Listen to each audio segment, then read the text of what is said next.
السلام علیکم ورحمۃ اللہ۔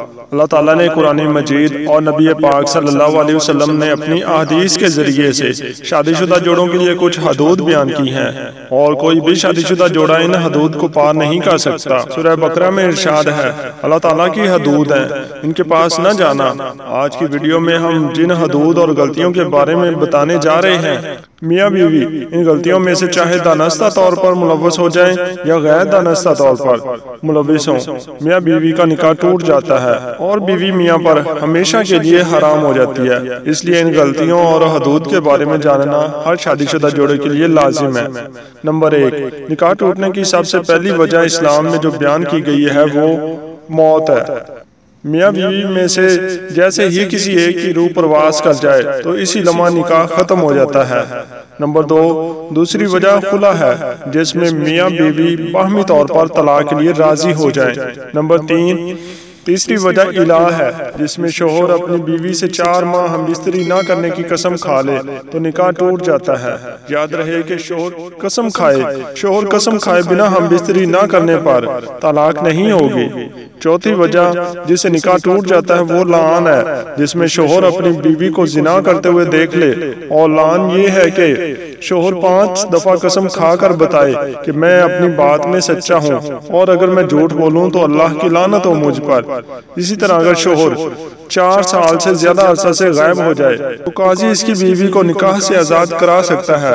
زوجین میں سے اگر کوئی بھی دین اسلام سے منحرف ہو جائے تب بھی نکاح ٹوٹ جاتا ہے۔ اسی طرح اگر معتبر ذرائع سے پتہ چل جائے کہ میاں بیوی دونوں آپس میں رضائی بہن بھائی ہیں تو قاضی دونوں میں لازمی تفریق کروا دے۔ یاد رہے کہ اللہ تعالیٰ نے رشتوں کی حدود قائم کی ہیں اور رشتوں کا آپس میں تقدس بیان کیا ہے۔ اللہ تعالیٰ نے انسان کے لیے مختلف رشتے بنائے ہیں، خون کے رشتے، دودھ کے رشتے، نکاح کے رشتے اور سسرال کے رشتے۔ ہر رشتے کی اپنی حدود مقرر فرمائی ہیں۔ کوئی رشتے محرم قرار دیے گئے اور کچھ غیر محرم، اور مسلمانوں کے لیے قرآن میں یہ تعلیمات سکھائی گئی ہیں کہ کیسے زندگی بسر کرنی ہے۔ ہر رشتے کے اپنے اپنے حقوق مختص کر دیے گئے ہیں اور ان کی حدود بھی بیان کر دی گئی ہیں۔ چلیں بات کو نکاح کے بعد کے رشتوں میں وہ حدود بتاتے ہیں جن میں انتہائی اگر ان رشتوں میں ذرا برابر بھی بے احتیاطی کی جائے تو بیوی اپنے شوہر کے لیے ہمیشہ کے لیے حرام ہو جاتی ہے۔ یعنی ایسا ہونے سے میاں بیوی کا نکاح ٹوٹ جاتا ہے۔ جب بیٹا 7 سال سے اوپر کا ہو جائے تو ماں کے ساتھ نہ سوئے۔ اسی طرح جب بیٹی 7 سال کی ہو جائے تو وہ اپنے باپ کے ساتھ نہ سوئے۔ یہ شرعی حکم ہے۔ شریعت نے یہ حکام اس لیے نافذ کیے ہیں کہ اگر ان حکام کی پاسداری نہ کی گئی تو اس کا نتیجہ بڑا خطرناک ہوگا۔ اسی طرح جب بیٹی 9 سال کی ہو جائے تو باپ کو چاہیے کہ اسے پیار کرنے میں احتیاط کرے۔ باپ کو چاہیے کہ وہ اگر پیار کرنا چاہے تو صرف بیٹی کے سر پر ہاتھ پھیرے، بوسہ لینا ہو تو وہ بھی سر پر بوسہ لے۔ اسی طرح باپ کو چاہیے کہ وہ اپنے جسم کو بیٹی کے جسم سے دور رکھے، کیونکہ اگر یہ احتیاط نہ برتی گئی اور کہیں باپ نے بیٹی کو ایسے پیار کر لیا کہ باپ کی شہوت یا بیٹی کی شہوت اوپر گئی تو اس صورت میں اس شخص کے لیے اس کی بیٹی کی ماں ہمیشہ کے لیے حرام ہو جائے گی، اس کا نکاح ٹوٹ جائے گا۔ یہ حکم ماں اور بیٹے کا بھی ہے۔ اسی لیے ہماری اپنی بہنوں سے بھی گزارش ہے کہ وہ بھی اپنے بیٹوں سے پیار کرنے میں احتیاط برتیں۔